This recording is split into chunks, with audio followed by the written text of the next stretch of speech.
Hello. Hello everyone. Assalamualaikum. Walaikum assalam. Kemal Hassan. We are very good. The students are eagerly waiting for you actually. Good. I'm sorry for being late. Stupito. Fine. So they have posted a lot of questions, but I'm not sure if we can cover everything. But we'll try to, incorporate the questions, and maybe you can give some insight on this Sure. question. So I am SM Kaikovat. I'm a lecturer at the Department of Architecture at Bragg University now. Mhm. And I have two more colleagues of mine. If you introduce, Samir bhai and Hello. Umar. Hello, I'm Tasmia, Hello. and I'm also a lecturer of Bragg University. And we have another faculty. Nice to meet Hello, you. I'm Amir. I'm also a faculty member at the Department of Architecture. We're Nice very to glad meet to you. have you with us. Same. I'm Yokushi. So you actually know Ekto. Okay. So we have actually we have actually clustered all the construction course students together so that they can have some insight about mud structure or art structure. Mhm. And I don't know how to actually conduct this course now. Like we'll have some conversation like that, or we just ask you the question asked by them. Then you might give some answers. Yes, sure. All right, so let's start with some questions we actually have in this chat box by the students. They're all here. So the first one is, I have watched a TED talk of yours, and you said that you wish to make a skyscraper using mud. That is Yes. actually possible or not? It's possible, of course. If you look at Yemen, if you look at Shibam, there are skyscrapers of course not 30 stories, but you could go up to I think 12 stories or so. It's definitely possible, but of course this is also a question. It's a bit polemic. Of course, it's a bit to make a point and to raise discussions. I think the question is also, how high do you have to go to Yes. reach a healthy density? And I think, in Bangladesh, I would definitely prefer that all the people in rural areas who live single story, just top one level up, and then it would save a lot of land for food cultivation. And that is easy to do with mud, and even 3 stories are easy to do with mud. And I think that would be enough, and then we don't have to go like 20 stories and need all the elevators and all this stuff. And then of course you need more reinforcement. So I think it's better to go more in the small scale, in like up to 4 or 5 stories. That would make sense. And that is doable with mud, for sure.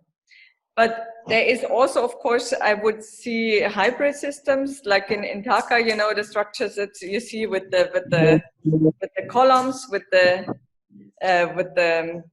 reinforced concrete columns, and then you fill it out with fired bricks. And I think at least the interior walls would be super easy to do with unfired bricks. There's absolutely no need to fire those bricks, and it would create so much better interior atmosphere, and also it would be much more healthy because the mud can really balance the humidity, which is a big issue.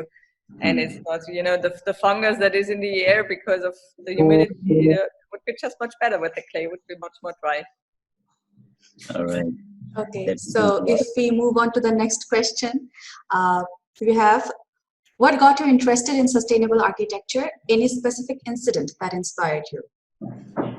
Oh, I learned tremendously from Bangladesh. So before studying architecture, I went to live in the north, Dinajpur area, with Deepshika, with the NGO. You were a student back then, right? No, not yet. It was before I studied architecture, and there I really became totally fascinated for both the development work, but I think it's just as needed here in Europe too. So just, how can we create a good living standard with the resources that we have? So this was one passion that I had, and the other thing was, of course, the architecture.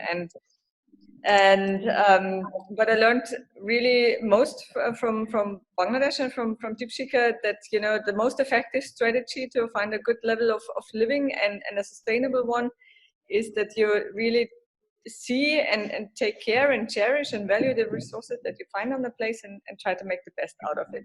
And so sustainability is for me just a common sense logic. It's not, it's, you know, it's the basis of our life, and we cannot destroy that harmony with nature somehow. So it's, for me, it's not something, you know, to discover somehow, but it's, I think, embedded in the normal life logic. About the Métis School project, so did you face any difficulties to work in this new context with new people, or what was the most challenging thing to work on the Métis School project? It was actually wonderful. It was really beautiful. I think what challenged me most was my own impatience. You know, then of course it's the first project. Then you're insecure, you're nervous, and you think you have to have control of everything, which is completely impossible, of course. And to trust in myself was, I think, the biggest challenge, and to also to trust in, you know, like, even if it's not planned that way, it will turn out somehow, you know, like, it's like that was something that was incredible, you know, the way I expected it to be, it never happened. It was like, you know, if I ordered, you know, 2 weeks ahead, I need this material, of course it wasn't there. But then, in kind of in a wider perspective, it always turned out to work in the end. You have to improvise.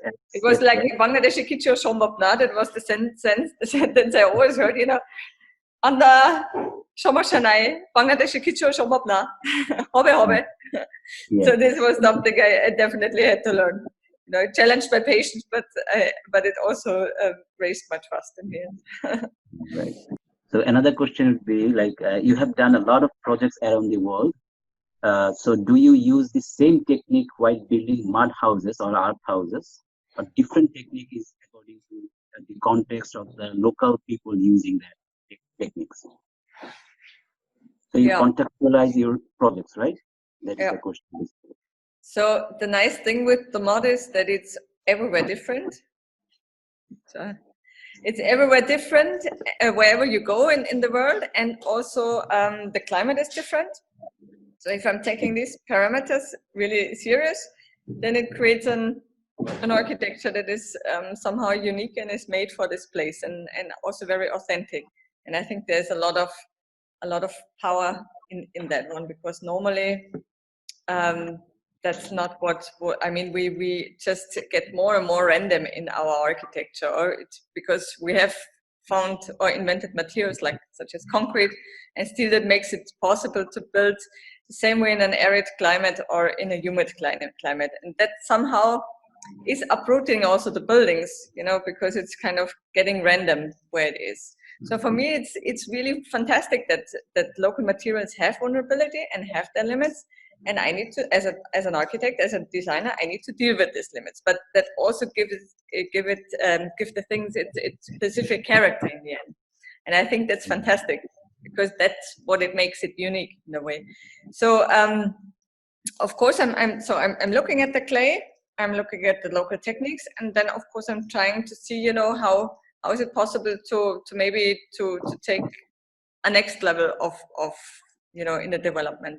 I'm never changing the material. That is very important, because I think mud is most fantastic. It's the only material you can take from nature and recycle it 100 times without any loss of quality. No other material can do this.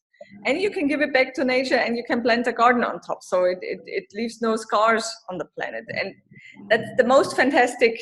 And it's only possible because it's water resorbable. So it's you know, you can, it gets, so the weakness actually is the biggest strongness of the material. So, you know, there are a lot of people who try to put in cement to fight this vulnerability. Actually, that's the best part of it. So never ever put cement in the mud. It would just make the material worse. So it's absolutely not needed. It's important to see, you know, where do you need water resistance? So it's the foundation, of course. Good foundation is key. So for that, mud is not the ideal material. But then, you know, you better make the foundation out of brick and then put the mud walls, yeah, like the pure mud walls on top. Or, you know, if you say, okay, the building can't stand this height and whatever, so it's better to make the columns and then and separate columns and then fill in the things with the raw bricks, the raw clay bricks. So, you know, then you can separate the structure much better and reuse then the mud really. So and the techniques that they are defined by the quality of the mud. If they're stones, like in Austria, Germany, we have a lot of stones. So rammed earth is a logical material because we don't sieve out the stones. But in Bangladesh, stones is kind of precious.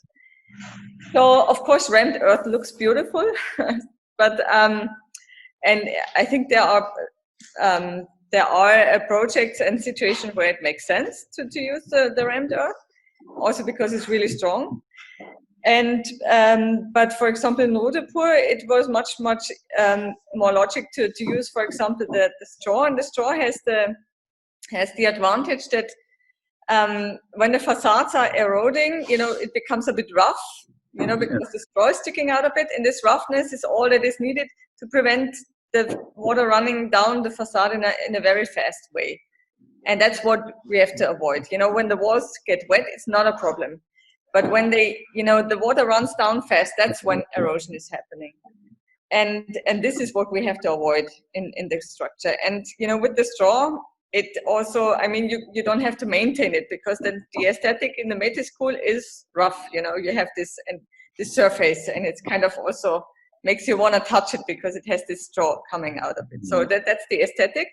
And then you don't have to repair the things also, you know, or kind of plastered every year of the rainy season. While in of course, we tested then in the Desche building. In the second one, we tested more with plasterings, because we knew that people there, they like more the refined surfaces. But then also in the mud mix, in the plastering mix, we put in this rice husk, the douche, and that also gives this roughness in a way. So there are these techniques where you can deal, and you can really reduce the maintenance of mud houses, because that's something we need to advance and enhance a bit. But it's possible with the understanding of the technique and the material vulnerability, and to create an architecture language that kind of enables a good aging process. Okay, I think you answered a lot of questions, because I think a lot of people were asking about how to use the mud clay in the facade and how to prevent the erosion of the walls. So if we move on to the next question. You know, the thing is, when a mud wall gets wet, then the clay particles expand, because when they get water, they just soak, and then they fill the cracks, and the water cannot penetrate deep in the wall. It's just on the few centimeters in the front. And then if there is stones or brick chips or straw in the mix, then this is kind of holding the wet mud together, so it's not falling down. So this is enough. And then there is really a crystallization, and it dries out very fast again. The mud is extremely fast in drying out. And but one key issue is a good foundation and a damper, of course. This is like that, otherwise they sit like a sponge, you know, and then they fill they have the walls. That's what you see a lot in the villages, and that normally you don't see a green fungus on the walls, and because they are dry, and then there is no fungus or can be in the mud walls, because it's really a dry climate in the mud walls, and they even preserve wood, for example. So they're drier than wood and other materials. But what is, so this kind of breathing in and out of the humidity is also making a natural crystallization process. I remember the first years when I visited Métis, you know, there was erosion happening. And then after 4 or 5 years, the surface became so strong, and then they had to repair the bamboo, and they had to break some of the top part of the mud, and the workers said it was almost impossible to break the mud walls. It's so strong. And that's because there is some natural crystallization happening through this breathing in and breathing out.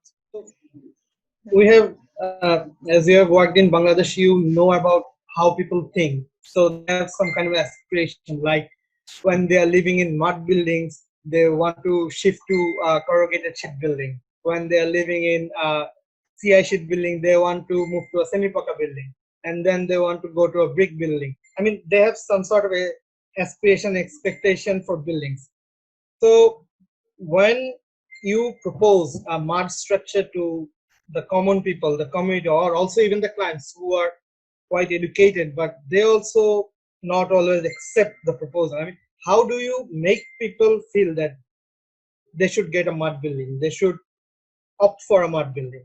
Yeah, that's the most difficult part everywhere, also here in Germany. But here it's more the price, it's the most expensive material to build with here. But I think, the only thing that is convincing is the beauty.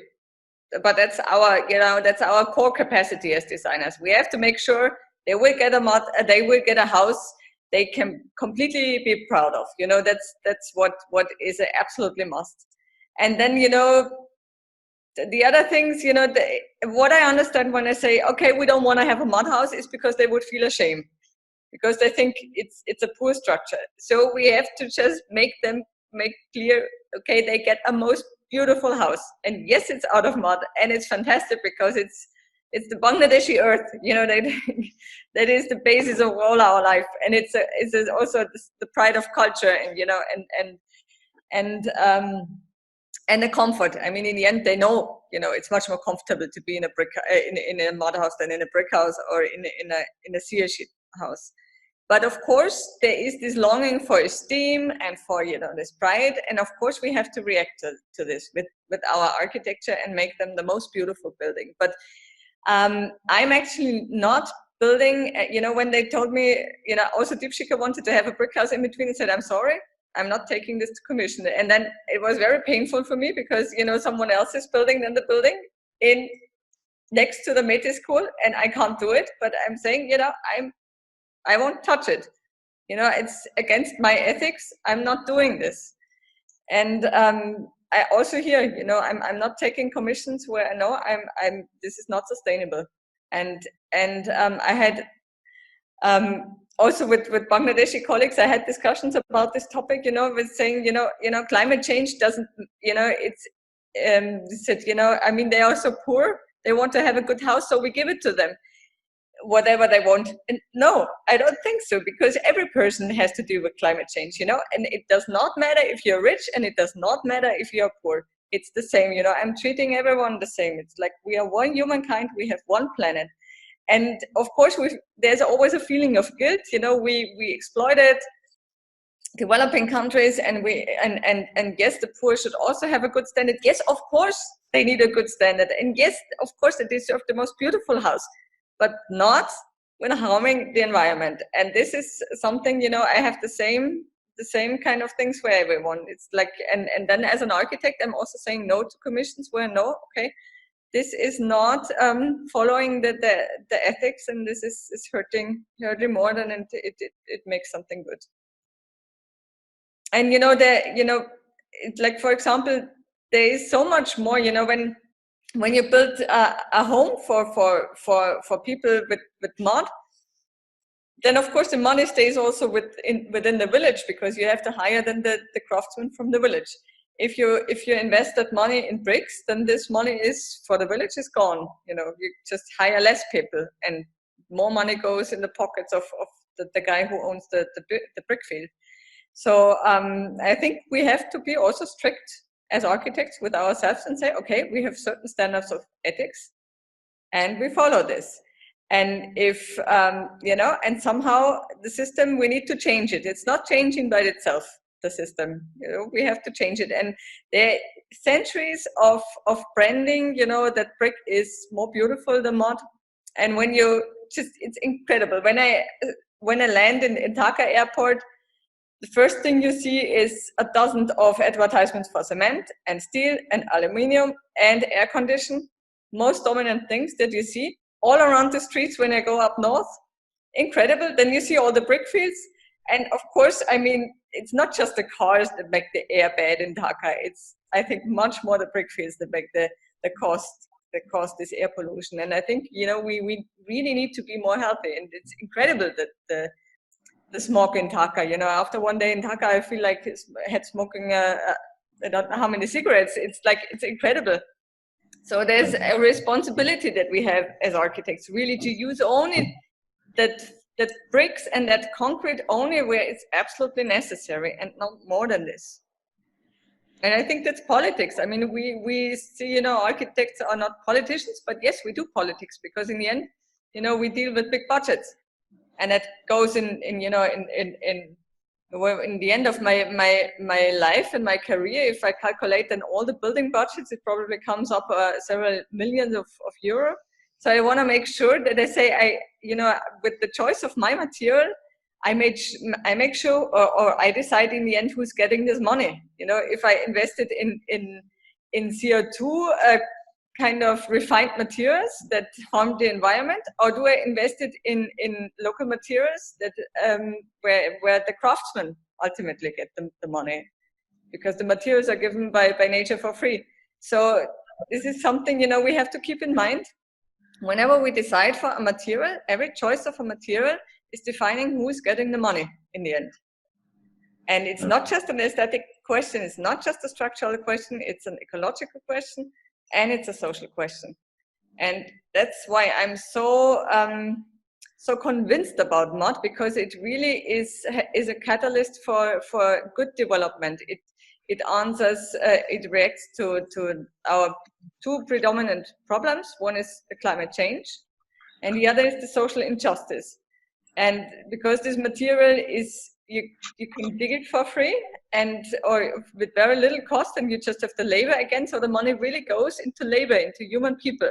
So that's, of course, when more and more people all around the world build with mud, then we will have a very strong middle class.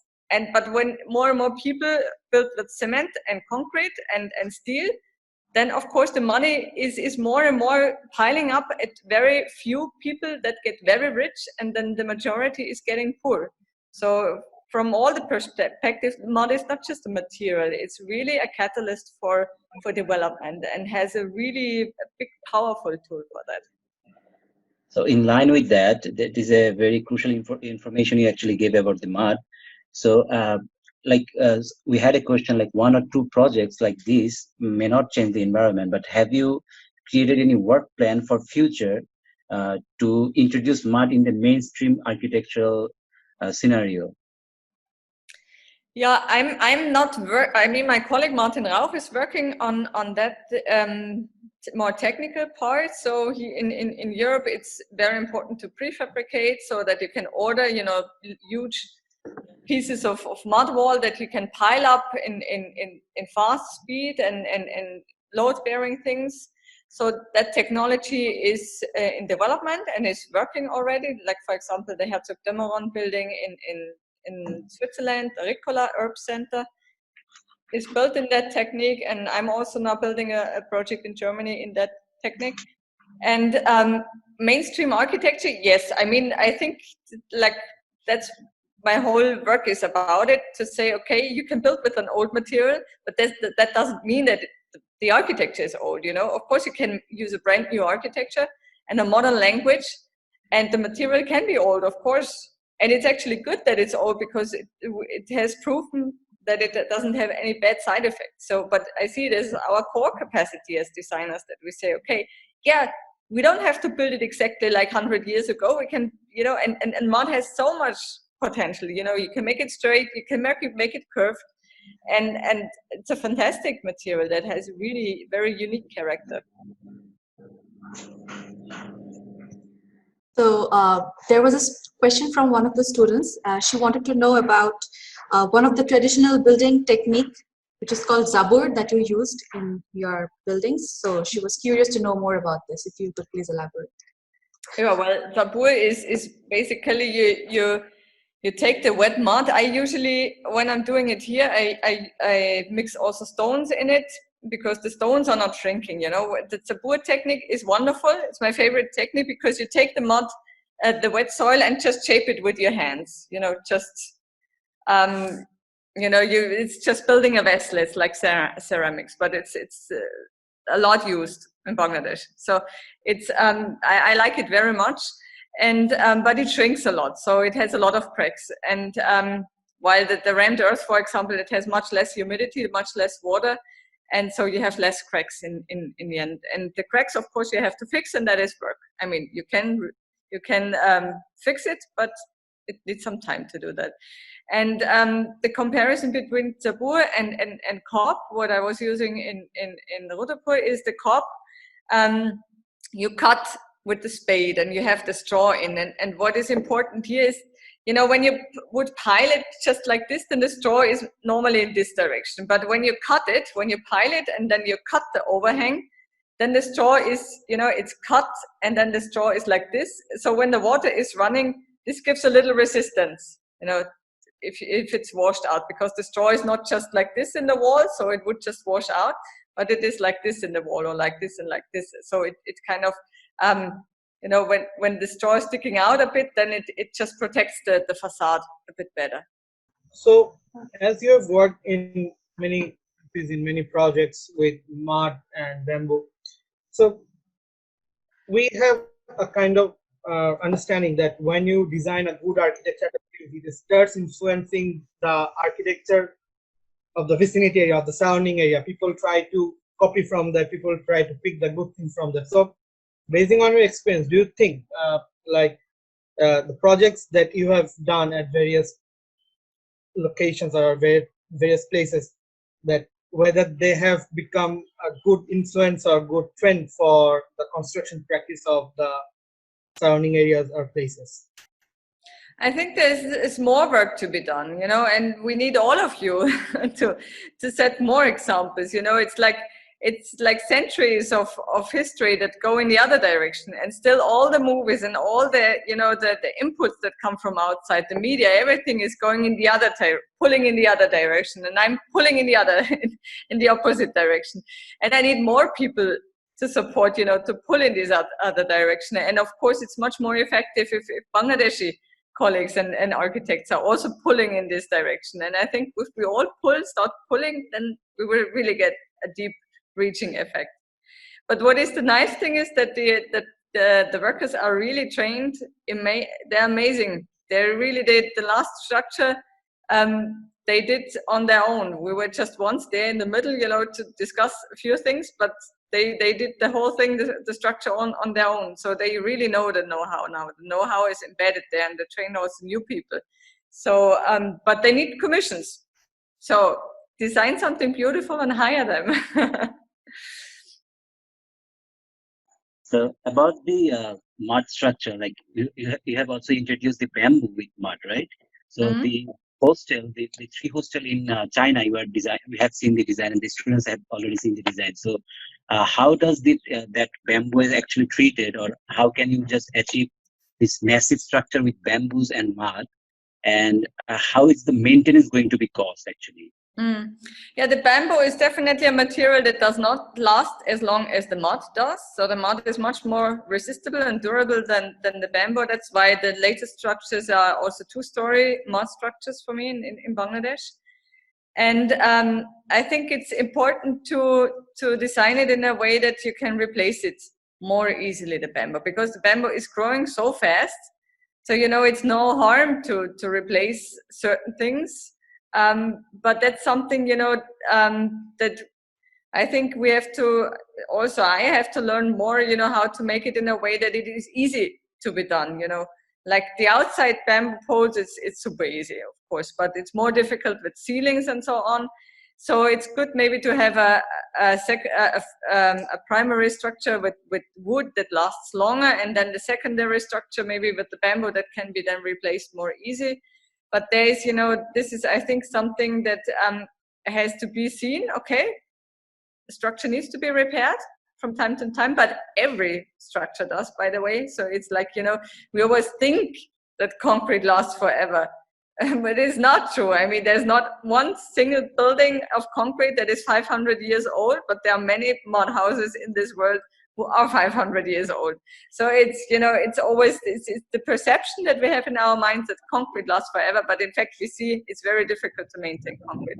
It maybe lasts long in the beginning, but when it starts to have a problem, then it's a real problem because you cannot fix it. And that's the nice thing with the mud and the bamboo, because you can actually fix it.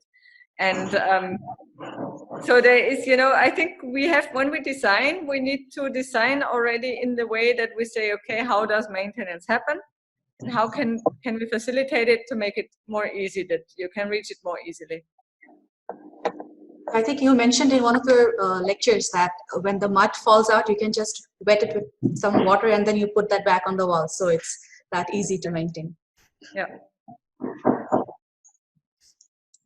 Yeah, also, for example, we had the damp-proof course was not working well in the second building. There was this, when this earthquake in Nepal happened, this really large earthquake, was it 10 years ago? I think so, 6 or 7 years ago. And Rudapur also, the buildings were, I mean, I had a colleague there from Switzerland, and he was standing in front of the building and he saw it going in waves. So it was really, it was hard, but the structures were really good. But I think there must have been some crack in the foundation somewhere, and that enabled the termites to go up. Because you know, when the mud walls are dry, I don't think that there are termites. But when they reach, because termites need to reach the water somehow. So if you know, there was a crack, and then the termites. So we had to close. We had to insert a new level of damp-proof course underneath the mud walls, you know, above the foundation. So if you do this with a concrete building, this is almost impossible, you know, to do things like this. Or I mean, I'm living in, our house is like also 400 years old, and we also have dampness in the house, and we just can't do it because it would cost a fortune. It's impossible. But with the mud, you know, you make it a bit wet, and then you just, you know, dig a meter or so, and then you insert the bitumen sheet, and then you just fill it with the mud again. So it's not a big effort actually. So maintenance is definitely possible. I think you have cleared a lot of ideas about mud architecture. Like we always think about the maintenance in our country, but as you say, there is I think we can find some easy way to maintain the mud, and it is actually in the long term, it might be better than concrete, as you say. Yes. So if you have anything... I mean, you see it on the Changsha Bhavan, how much money goes in repairing this building. Yes, unbelievable. Unbelievable. I was actually always thinking, you know, I once did an exercise with students here to and I think it's really an incredible results, to think what would be the result or the effect if the Changsha Bhavan was built in rammed earth or in a mud building, you know, because that's the nice thing. The Changsha Bhavan almost looks like a rammed earth building, you know, even with this horizontal lines. So you you cannot take any building, you know, any Mies van der Rohe or whatever with this, you know, but the Changsha Bhavan would have been possible, but not.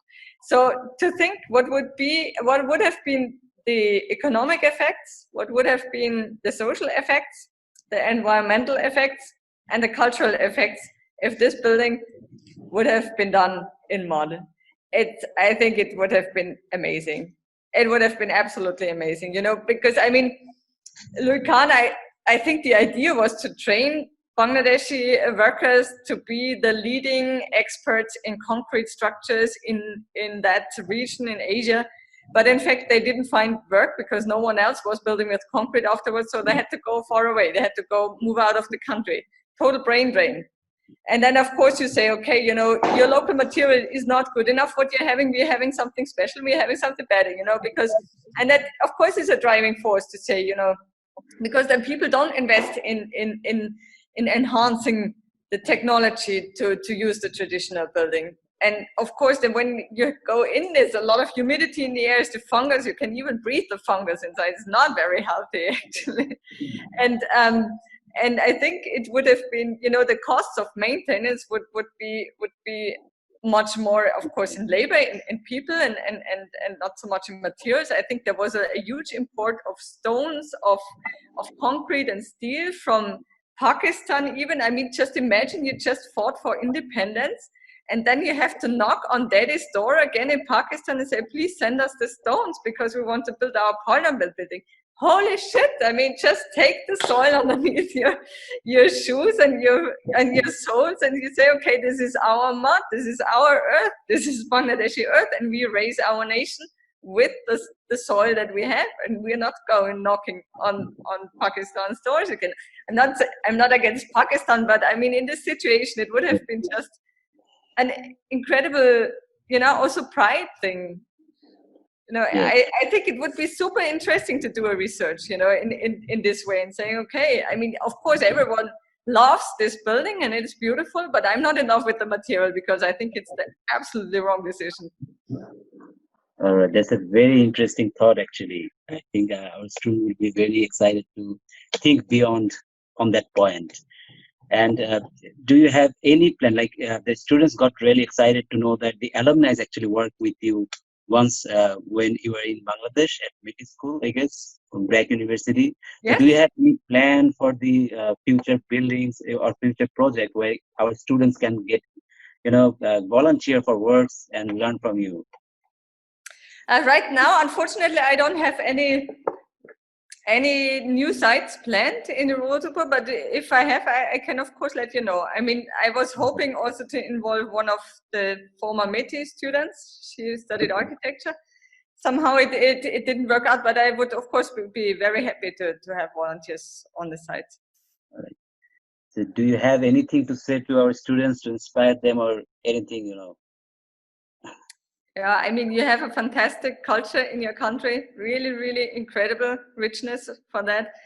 And I think, for us, from the European perspective, for us, earth is the most expensive material. Still, we are working with it because I think it's very important, and it's also our local material and also our traditional material. So also, I think we definitely also need to use it. But for us,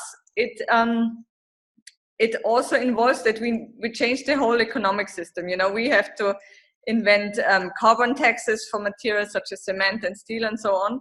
And then, so for us, the effort to reach to that level of sustainability is really extremely high.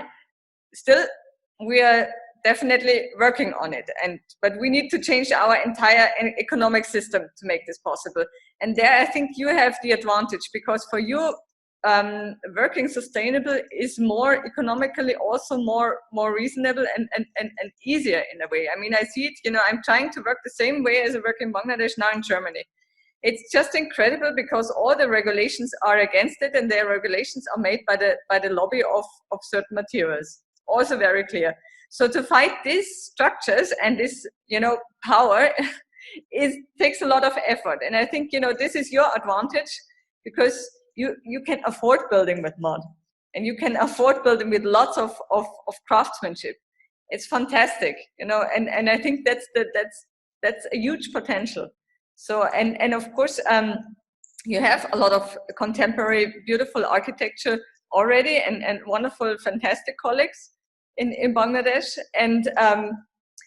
but for the young generation, I really would also really love to see that you trust more in your natural resources, in really because we need to find answers to that climate change. Absolutely important. And it would be wonderful if these answers are coming from countries as Bangladesh, and not necessarily again from, you can be the leader, absolutely world leader in this field. You have the potential. It would be really wonderful to use this and just say, okay, we are showing the world how it should be, and then you follow. So this is what my hope is for Bangladesh, and I have very good confidence that you manage this. Thank you so much for your time. Thanks a lot for giving such a valuable insight for our students. I think they're all really inspired now, because as you said that when you entered Dhaka, you can see billboards and everything and of cements, and it's a very crowded city, and the air is also very bad. But now that we are inside, I think it's a bit better now. But yeah, we don't see mud buildings often, and I think we should work on it. People in Bangladesh, a few of the architects, they are currently working with mud, so I hope we will get to see more about it. And as the students grow older, as they become good architects, I hope with your insight and the way that you inspired them, they will be able to carry it forward. Wonderful. So thanks a lot for your time, Anna. We had a lot of questions. Actually, we could not go through all of them, but I think you covered most when you Wonderful. answered. Yeah. Thank you very much. ধন্যবাদ সবাইকে। ভালো থাকেন। Yeah. So thanks a lot for your time. Thank you. Bye. Greetings, Bye. Khudafez. If you ever come in Bangladesh, please do let us know so we can volunteer and we Yes. can work with Yes. you. Wonderful, I will. All right. Thank you. Bye. Okay. Thank you. Bye. Bye. Bye.